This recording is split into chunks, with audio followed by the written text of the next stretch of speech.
চেনেললৈ স্বাগতম জনালো। আজি মই দশমমান শ্ৰেণীৰ সমাজ বিজ্ঞান বিষয়টোৰ ৰাজনীতি বিজ্ঞান খণ্ডটোৰ দ্বিতীয় অধ্যায়টোৰ ওপৰত আলোচনা কৰিম। Chapter number 2 international organisation, the United nations organisation and others. আন্তৰ্জাতিক সংস্থা, ৰাষ্ট্ৰসংঘ আৰু অন্যান্য। 1914 চনত যেতিয়া প্ৰথম বিশ্বযুদ্ধ হৈছিল, এই বিশ্বযুদ্ধৰ ফলত পৃথিৱীত অশান্তি সৃষ্টি হৈছিল আৰু মানুহৰ নিৰাপত্তা নোহোৱা হৈছিল। তেতিয়া বিশ্বত শান্তি আৰু নিৰাপত্তা ৰক্ষা কৰাৰ কাৰণে প্ৰথম আন্তৰ্জাতিক সংগঠন জাতিসংঘৰ জন্ম হৈছিল।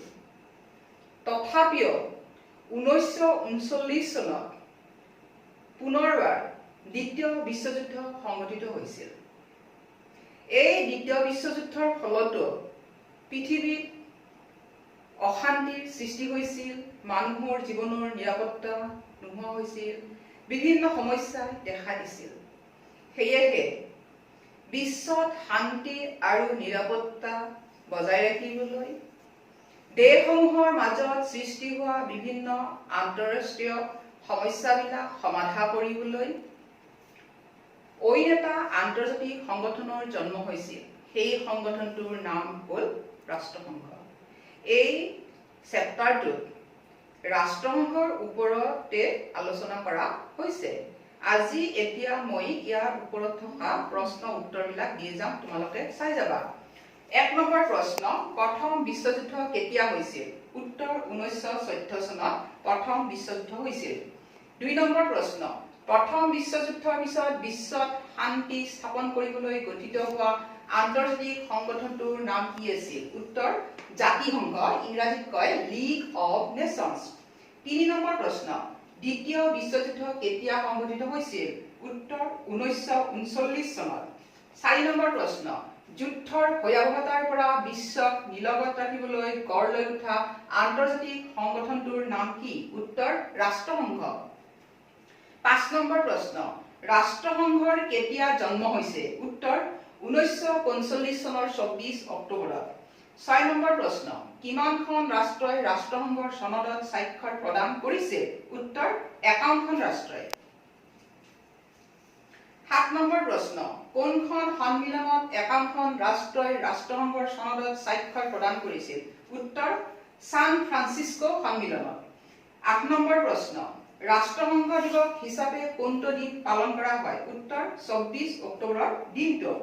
9 নম্বৰ প্ৰশ্ন, বৰ্তমান ৰাষ্ট্ৰসংঘৰ কিমানখন সদস্য ৰাষ্ট্ৰ আছে? উত্তৰ 193খন আছে। 10 নম্বৰ প্ৰশ্ন, ৰাষ্ট্ৰসংঘৰ মুখ্য কাৰ্যালয় ক'ত আছে? উত্তৰ আমেৰিকা যুক্তৰাষ্ট্ৰৰ নিউয়ৰ্ক চহৰত ৰাষ্ট্ৰসংঘৰ মুখ্য কাৰ্যালয় আছে। 11 নম্বৰ প্ৰশ্ন, ৰাষ্ট্ৰসংঘৰ চনদত কিমানটা অনুচ্ছেদ আছে? উত্তৰ 111টা অনুচ্ছেদ আছে। 12 নম্বৰ প্ৰশ্ন, ৰাষ্ট্ৰসংঘ কিয় গঠন হৈছিল? উত্তৰ বিশ্ব শান্তি আৰু নিৰাপত্তা বজাই ৰাখিবলৈ দেশসমূহৰ মাজত সৃষ্টি হোৱা আন্তঃৰাষ্ট্ৰীয় বিভিন্ন সমস্যাবোৰ শান্তিপূৰ্ণ উপায়ে সমাধান কৰিবলৈ প্ৰত্যেকজন ব্যক্তিয়ে মানৱ অধিকাৰ আৰু মৌলিক অধিকাৰ উপভোগ কৰিবলৈ যাতে সুবিধা পায়, এইবোৰৰ উদ্দেশ্যে ৰাষ্ট্ৰসংঘ গঠন হৈছিল। 13 নম্বৰ প্ৰশ্ন, ৰাষ্ট্ৰসংঘৰ উদ্দেশ্য আৰু নীতিসমূহ লিখা। উত্তৰ উদ্দেশ্যসমূহ বিশ্ব শান্তি আৰু নিৰাপত্তা বজাই ৰখা, সমান অধিকাৰ আৰু আত্মনিয়ন্ত্ৰণৰ ভিত্তিত দেশসমূহৰ মাজত বন্ধুত্বপূৰ্ণ সম্পৰ্ক প্ৰতিষ্ঠা কৰা, আন্তঃৰাষ্ট্ৰীয় সহযোগিতাৰ ভিত্তিত অৰ্থনৈতিক, সামাজিক আৰু সাংস্কৃতিক সমস্যাসমূহৰ সমাধান কৰা আৰু প্ৰত্যেকজন ব্যক্তিয়ে যাতে মানৱ অধিকাৰ আৰু মৌলিক অধিকাৰ উপভোগ কৰিব পাৰে তাৰ বাবে ব্যৱস্থা কৰা।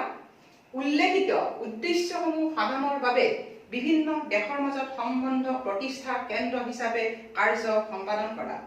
ৰাষ্ট্ৰসংঘৰ নীতিসমূহ, সকলো সদস্য ৰাষ্ট্ৰৰ সমান সাৰ্বভৌম নীতিৰ ভিত্তিত ৰাষ্ট্ৰসংঘ প্ৰতিষ্ঠা হ'ব।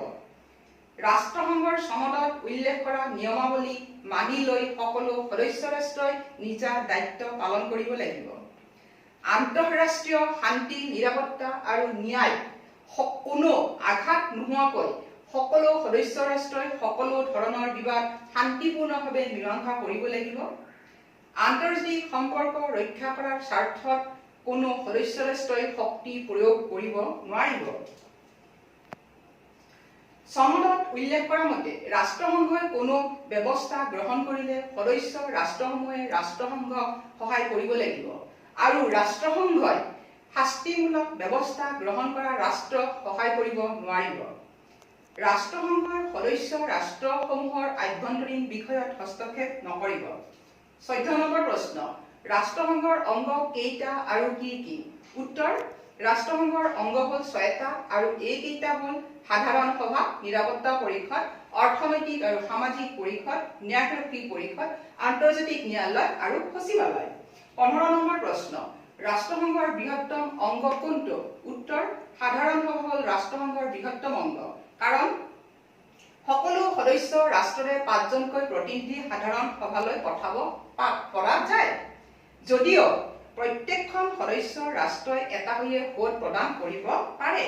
16 নম্বৰ প্ৰশ্ন, নিৰাপত্তা পৰিষদত বৰ্তমান কিমান স্থায়ী আৰু কিমান অস্থায়ী সদস্য আছে? উত্তৰ, নিৰাপত্তা পৰিষদত বৰ্তমান 5খন স্থায়ী আৰু 10খন অস্থায়ী সদস্য ৰাষ্ট্ৰ আছে। 17 নম্বৰ প্ৰশ্ন, ৰাষ্ট্ৰসংঘ গঠন হোৱাৰ সময়ত নিৰাপত্তা পৰিষদৰ স্থায়ী আৰু অস্থায়ী সদস্য কিমান কিমান আছিল? উত্তৰ, 5খন স্থায়ী আৰু 6খন অস্থায়ী সদস্য ৰাষ্ট্ৰ আছিল। 18 নম্বৰ প্ৰশ্ন, কিমান চনত আৰু ৰাষ্ট্ৰসংঘৰ চনদৰ কিমান নম্বৰ অনুচ্ছেদৰ সংশোধনীত নিৰাপত্তা পৰিষদৰ অস্থায়ী সদস্য সংখ্যা 6ৰ পৰা 10লৈ বৃদ্ধি কৰিছে? উত্তৰ, 1963 চনৰ ৰাষ্ট্ৰসংঘৰ চনদৰ 23 নম্বৰ অনুচ্ছেদৰ সংশোধনীত নিৰাপত্তা পৰিষদৰ অস্থায়ী সদস্য সংখ্যা 6ৰ পৰা 10লৈকে বৃদ্ধি কৰিছে। 19 নম্বৰ প্ৰশ্ন, নিৰাপত্তা পৰিষদৰ অস্থায়ী সদস্যসকলক কোনে নিৰ্বাচিত কৰে? উত্তৰ, সাধাৰণ সভাই। 20 নম্বৰ প্ৰশ্ন, নিৰাপত্তা পৰিষদৰ স্থায়ী সদস্য ৰাষ্ট্ৰকেইখন কি কি? উত্তৰ, America, great Britain, France, Russia আৰু চীন। 21 নম্বৰ প্ৰশ্ন, ভেটো ক্ষমতা কোনে প্ৰয়োগ কৰিব পাৰে? ভেটো প্ৰয়োগ কৰিলে কি হয়? উত্তৰ, নিৰাপত্তা পৰিষদৰ স্থায়ী সদস্যসকলে ভেটো ক্ষমতা প্ৰয়োগ কৰিব পাৰে। এই স্থায়ী সদস্যসকলে ভেটো প্ৰয়োগ কৰিলে কোনো বিষয়ত সিদ্ধান্ত ল'ব নোৱাৰে। 22 নম্বৰ প্ৰশ্ন, অৰ্থনৈতিক আৰু সামাজিক পৰিষদৰ ওপৰত চমু টকা লিখা। উত্তৰ, অৰ্থনৈতিক আৰু সামাজিক পৰিষদৰ সদস্য সংখ্যা আৰম্ভণিতে 18 আছিল যদিও 1973 চনত ইয়াৰ সদস্য সংখ্যা 54 জনলৈ বৃদ্ধি হৈছে। সাধাৰণ সভাই 3 বছৰৰ কাৰণে ইয়াৰ সদস্যসকলক নিৰ্বাচিত কৰে। আন্তঃৰাষ্ট্ৰীয় অৰ্থনৈতিক, সামাজিক, সাংস্কৃতিক, শিক্ষা, স্বাস্থ্য আদি সমস্যা সমাধান কৰিবলৈ এই পৰিষদে কাৰ্যনিৰ্বাহ কৰে আৰু এই বিষয়বিলাক চোৱাচিতা কৰি সাধাৰণ সভালৈ প্ৰতিবেদন আৰু পৰামৰ্শ পঠাই দিয়ে। 23 নম্বৰ প্ৰশ্ন, কেনেধৰণৰ সদস্যৰে ন্যায়ৰক্ষী পৰিষদ গঠিত হৈছে? উত্তৰ, 3 ধৰণৰ সদস্যৰে ন্যায়ৰক্ষী পৰিষদ গঠিত হৈছে। 1 নম্বৰ, ন্যায় অঞ্চল পৰিচালনা কৰা ৰাষ্ট্ৰসমূহ। 2 নম্বৰ, ন্যায় অঞ্চলৰ দায়িত্বত নথকা নিৰাপত্তা পৰিষদৰ স্থায়ী সদস্যসকল। 3 নম্বৰ, সাধাৰণ সভাই 3 বছৰৰ বাবে নিৰ্বাচিত কৰি দিয়া সদস্যসকল। 24 নম্বৰ প্ৰশ্ন, আন্তৰ্জাতিক ন্যায়ালয়ৰ ওপৰত চমু টকা লিখা। উত্তৰ, ৰাষ্ট্ৰসংঘৰ গুৰুত্বপূৰ্ণ অংগ এটা হ'ল আন্তৰ্জাতিক ন্যায়ালয়। ইয়াত 15জন ন্যায়াধীশ থাকে। ৰাষ্ট্ৰসংঘৰ সকলো সদস্য ৰাষ্ট্ৰ ইয়াৰ সদস্য হয়। ৰাষ্ট্ৰসমূহে উত্থাপন কৰা গোচৰসমূহ নিষ্পত্তি কৰাই হ'ল ন্যায়ালয়ৰ প্ৰধান কাম। 25 নম্বৰ প্ৰশ্ন, ৰাষ্ট্ৰসংঘৰ সকলো সিদ্ধান্ত কোনে ৰূপায়িত কৰে? উত্তৰ, সচিবালয়ে ৰাষ্ট্ৰসংঘৰ সিদ্ধান্তবোৰ ৰূপায়িত কৰে। 26 নম্বৰ প্ৰশ্ন, সচিব প্ৰধানক কোনে নিয়োগ কৰে? উত্তৰ, নিৰাপত্তা পৰিষদৰ অনুমোদন ক্ৰমে সাধাৰণ সভাই সচিব প্ৰধানক নিয়োগ কৰে। 27 নম্বৰ প্ৰশ্ন, সচিব প্ৰধানৰ কাৰ্যকাল কিমান? উত্তৰ, 5 বছৰ। 28 নম্বৰ প্ৰশ্ন, ৰাষ্ট্ৰসংঘৰ প্ৰথম সচিব প্ৰধান কোন আছিল? উত্তৰ, নৰৱেৰ ট্ৰাইব হালদান লি। 29 নম্বৰ প্ৰশ্ন, বৰ্তমানৰ সচিব প্ৰধান গৰাকীৰ নাম কি? উত্তৰ, পৰ্তুগালৰ এণ্টনিও গুটেৰেছ। 30 নম্বৰ প্ৰশ্ন, ৰাষ্ট্ৰসংঘৰ লগত জড়িত থকা অভিকৰণ অৰ্থাৎ এজেন্সিৰ নাম লিখা। উত্তৰ, আন্তঃৰাষ্ট্ৰীয় শ্ৰমিক সংঘ, ইণ্টাৰনেশ্যনেল লেবাৰ অৰ্গেনাইজেশ্যন, বিশ্ব স্বাস্থ্য সংস্থা, ৱৰ্ল্ড হেল্থ অৰ্গেনাইজেশ্যন। ৰাষ্ট্ৰসংঘৰ উন্নয়ন আঁচনি ইউনাইটেড নেশ্যনছ ডেভেলপমেণ্ট প্ৰগ্ৰেম। ৰাষ্ট্ৰসংঘৰ মানৱ অধিকাৰ আয়োগ United nations human rights commission. ৰাষ্ট্ৰসংঘৰ শিশু পুঁজি United nations international children's emergency fund. ৰাষ্ট্ৰসংঘৰ শিক্ষা বিজ্ঞান আৰু সাংস্কৃতিক সংগঠন United nations educational scientific and cultural organisation.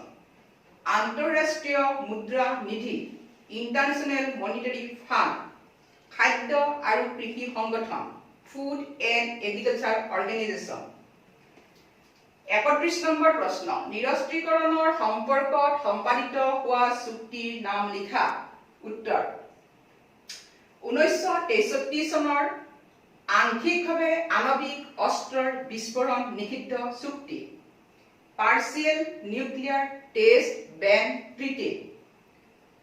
1967 চনত বহি মহাকাশ চুক্তি, আউটাৰ স্পেচ ট্ৰিটি। 1968 চনত পাৰমাণৱিক অস্ত্ৰ সংকোচন চুক্তি, নিউক্লিয়াৰ নন প্ৰলিফাৰেশ্যন ট্ৰিটি। 1971 চনত সমুদ্ৰতলীৰ নিয়ন্ত্ৰণ চুক্তি, চি বেড কণ্ট্ৰল ট্ৰিটি ইত্যাদি। 32 নম্বৰ প্ৰশ্ন, ৰাষ্ট্ৰসংঘই কেতিয়া নিৰস্ত্ৰীকৰণ আয়োগ গঠন কৰে? উত্তৰ, 1952 চনৰ জানুৱাৰী মাহত। 33 নম্বৰ প্ৰশ্ন, বিশ্ব শান্তিৰ বাবে ৰাষ্ট্ৰসংঘই লোৱা পদক্ষেপসমূহ আলোচনা কৰা। উত্তৰ, বিশ্ব শান্তি প্ৰতিষ্ঠা কৰিবলৈ ৰাষ্ট্ৰসংঘই 1952 চনত নিৰস্ত্ৰীকৰণ আয়োগ গঠন কৰে, যাতে ৰাষ্ট্ৰসমূহৰ মাজত যুদ্ধৰ পৰিৱেশৰ সৃষ্টি নহয়। ৰাষ্ট্ৰসংঘৰ তৎপৰতাত কেইবাখনো নিৰস্ত্ৰীকৰণ সম্পৰ্কীয় চুক্তি সম্পাদিত হৈছে, যেনে আংশিকভাৱে আণৱিক অস্ত্ৰৰ বিস্ফোৰণ নিষিদ্ধ চুক্তি, বহি মহাকাশ চুক্তি, পাৰমাণৱিক অস্ত্ৰ সংকোচন চুক্তি, সমুদ্ৰতলী নিয়ন্ত্ৰণ চুক্তি, সল্ট 1 চুক্তি, সল্ট 2 চুক্তি, পাৰমাণৱিক অস্ত্ৰ নিয়ন্ত্ৰণ চুক্তি ইত্যাদি। 1996 চনত 158খন ৰাষ্ট্ৰৰ সমৰ্থনত পাৰমাণৱিক অস্ত্ৰ পৰীক্ষা নিষিদ্ধকৰণ চুক্তি অৰ্থাৎ কম্প্ৰিহেনচিভ টেষ্ট বেন ট্ৰিটি সম্পাদিত হৈছে আৰু এই চুক্তিখনে বিশ্বত শান্তিৰ বাতাবৰণ অনাত বিশেষ বৰঙণি যোগাইছে। ৰাষ্ট্ৰসংঘৰ আন এটা পদক্ষেপ হ'ল 2007 চনৰ জুন মাহত ৰাষ্ট্ৰসংঘই প্ৰতিৰোধমূলক কূটনীতিৰ সহায়ত বিবাদ মীমাংসা কৰিবলৈ চেষ্টা কৰিছে। 34 নম্বৰ প্ৰশ্ন, মানৱ অধিকাৰ মানে কি বুজা? উত্তৰ, বিশ্বৰ প্ৰত্যেকজন ব্যক্তিয়ে মৰ্যাদাপূৰ্ণ জীৱন যাপন কৰিবলৈ যিবোৰ অধিকাৰৰ প্ৰয়োজন হয় তাকেই মানৱ অধিকাৰ বোলা হয়। মানৱ অধিকাৰ থাকিলেহে নাগৰিকৰ জীৱন যাত্ৰাৰ মানদণ্ড উন্নতি হ'ব পাৰে। সেয়েহে ৰাষ্ট্ৰসংঘৰ সাধাৰণ সভাই 1948 চনৰ 10 ডিচেম্বৰ তাৰিখে মানৱ অধিকাৰ ঘোষণাপত্ৰখন গ্ৰহণ কৰে। 35 নম্বৰ প্ৰশ্ন, মানৱ অধিকাৰ সম্পৰ্কত ৰাষ্ট্ৰসংঘই লোৱা পদক্ষেপ আলোচনা কৰা। উত্তৰ, মানৱ সমাজৰ অধিকাৰবোৰ সুৰক্ষা দিবলৈ 1946 চনৰ 16 ফেব্ৰুৱাৰীত ৰাষ্ট্ৰসংঘৰ মানৱ অধিকাৰ আয়োগ প্ৰতিষ্ঠা হৈছিল। প্ৰথম অৱস্থাত আয়োগখনৰ সদস্য সংখ্যা 18 জন, 1962 চনত 21 জন আৰু 1990 চনত 53 জনলৈ বৃদ্ধি কৰা হয়। ইয়াৰ সদস্যসকল 3 বছৰৰ বাবে নিৰ্বাচিত হয়। মানৱ অধিকাৰ উলংঘা সম্পৰ্কীয় অভিযোগ আয়োগখনে গ্ৰহণ কৰে। ৰাষ্ট্ৰসংঘৰ সাধাৰণ সভাই 1948 চনৰ 10 ডিচেম্বৰ তাৰিখে 48খন সদস্য ৰাষ্ট্ৰৰ সমৰ্থনত মানৱ অধিকাৰ ঘোষণাপত্ৰখন গ্ৰহণ কৰি নাগৰিকৰ অধিকাৰবোৰ সুৰক্ষিত কৰিছে আৰু মানুহৰ মৰ্যাদাপূৰ্ণ জীৱন যাপনৰ বাট মুকলি কৰিছে। লগতে ঘোষণাপত্ৰখনে বিশ্বৰ মানৱ সমাজক সৰ্বদিশৰ ব্যক্তিত্ব বিকাশৰ সুবিধা দিছে। ৩৭ নম্বৰ প্ৰশ্ন, মানৱ অধিকাৰ দিৱস হিচাপে কোনটো দিন পালন কৰা হয়? উত্তৰ 10 ডিচেম্বৰৰ দিনটো। ৩৭ নম্বৰ প্ৰশ্ন, ভাৰতবৰ্ষৰ ৰাষ্ট্ৰীয় মানৱ অধিকাৰ আয়োগ সম্পৰ্কত একটি টোকালিকা। উত্তৰ 1993 চনৰ 28 ছেপ্টেম্বৰ তাৰিখে ভাৰতবৰ্ষত ৰাষ্ট্ৰপতিয়ে এখন অধ্যাদেশ জাৰি কৰে আৰু সেই মৰ্মে 1993 চনৰ 12 অক্টোবৰ তাৰিখে ৰাষ্ট্ৰীয় মানৱ অধিকাৰ আয়োগ গঠন কৰা হয়। এই ৰাষ্ট্ৰীয় মানৱ অধিকাৰ আয়োগৰ সভাপতিজন উচ্চতম ন্যায়ালয়ৰ প্ৰাক্তন মুখ্য ন্যায়াধীশ হ'ব লাগিব। ইয়াৰ সদস্যসকলৰ ভিতৰত এজন সদস্য উচ্চতম ন্যায়ালয়ৰ ন্যায়াধীশ অথবা প্ৰাক্তন ন্যায়াধীশ, এজন সদস্য কোনো উচ্চ ন্যায়ালয়ৰ মুখ্য ন্যায়াধীশ অথবা প্ৰাক্তন মুখ্য ন্যায়াধীশ, দুজন সদস্য মানৱ অধিকাৰ সম্পৰ্কীয় জ্ঞান আৰু অভিজ্ঞতা থকা ব্যক্তি হ'ব লাগিব। ইয়াৰ উপৰিও ৰাষ্ট্ৰীয় সংখ্যালঘু আয়োগৰ সভাপতি, অনুসূচিত জাতি আৰু জনজাতিৰ ৰাষ্ট্ৰীয় আয়োগৰ সভাপতি আৰু ৰাষ্ট্ৰীয় মহিলা আয়োগৰ সভাপতিও সদস্যপদত থাকিব। সকলো সদস্যকে ভাৰতৰ ৰাষ্ট্ৰপতিয়ে 5 বছৰৰ বাবে নিযুক্তি দিয়ে। ৩৮ নম্বৰ প্ৰশ্ন, মানৱ অধিকাৰ সুৰক্ষা আইন 1993 কেতিয়া প্ৰণয়ন কৰা হৈছে? এই আইন মতে কি গঠন হৈছে? উত্তৰ 1993 চনৰ 18 ডিচেম্বৰত সংসদত এখন বিধেয়ক উত্থাপিত হৈছিল আৰু 1994 চনৰ 8 জানুৱাৰী তাৰিখে এই বিধেয়কখনত ৰাষ্ট্ৰপতিয়ে অনুমোদন দিয়াত মানৱ অধিকাৰ সুৰক্ষা আইন 1993 প্ৰণয়ন কৰিছিল।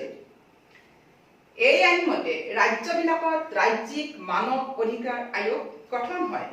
39 নম্বৰ প্ৰশ্ন, ৰাষ্ট্ৰসংঘৰ উপৰিও বিশ্বত থকা আন গুৰুত্বপূৰ্ণ আন্তৰ্জাতিক অনুষ্ঠানৰ নাম লিখা। উত্তৰ জাতিসমূহৰ সংঘ, Commonwealth of nations, Amnesty international, উত্তৰ আটলাণ্টিক চুক্তি সংগঠন, নৰ্থ আটলাণ্টিক ট্ৰিটি অৰ্গেনাইজেশ্যন, দক্ষিণ পূব এছীয় জাতিসমূহৰ সংস্থা, association of south east Asian nations, বিশ্ব অৰ্থনৈতিক মঞ্চ, ৱৰ্ল্ড ইকনমিক ফৰাম, আন্তঃৰাষ্ট্ৰীয় hockey federation, international hockey federation, দক্ষিণ এছীয় আঞ্চলিক সহযোগিতা সংস্থা, south Asian association for regional cooperation SAARC. এতিয়া ইয়াতে তোমালোকৰ প্ৰশ্ন উত্তৰ শিতানটি মই সামৰণি মাৰিলোঁ। তেনেহ'লে ধন্যবাদ।